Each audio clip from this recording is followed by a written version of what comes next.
C'est maintenant l'heure de notre chronique hebdomadaire, l'Hebdo africain, en partenariat avec le Timbuktu Institute.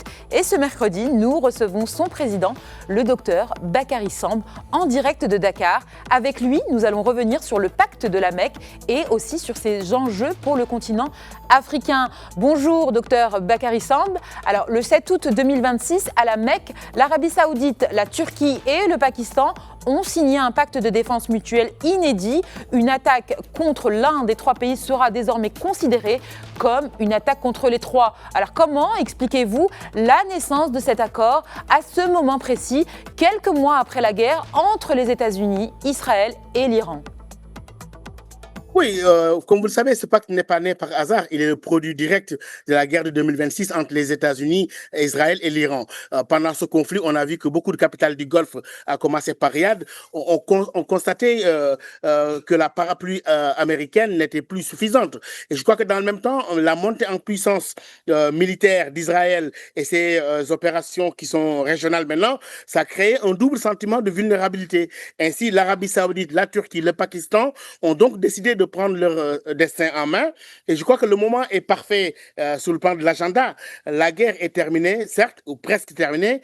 Le cessez-le-feu reste quand même fragile avec l'Iran, mais la confiance dans les grandes déclarations et les garanties américaines est durablement ébranlée aujourd'hui. Et ce pacte est donc, à mon avis, une réponse stratégique à un vide de sécurité qui a été perçu par ces pays-là.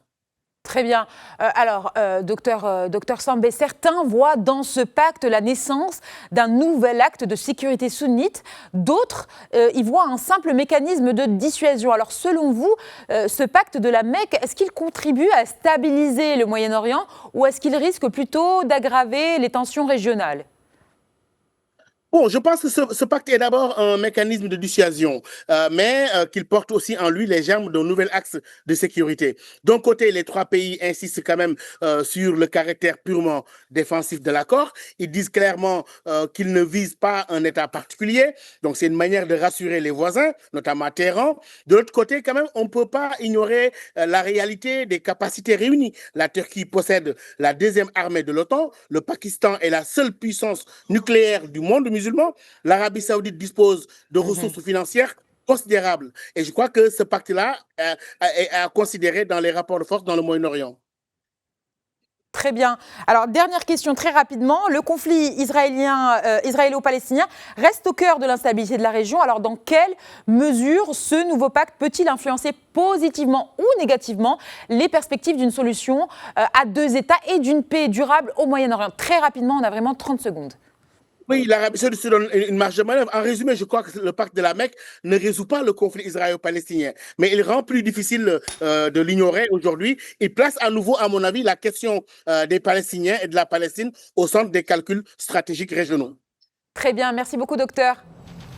Merci. Merci d'avoir été avec nous.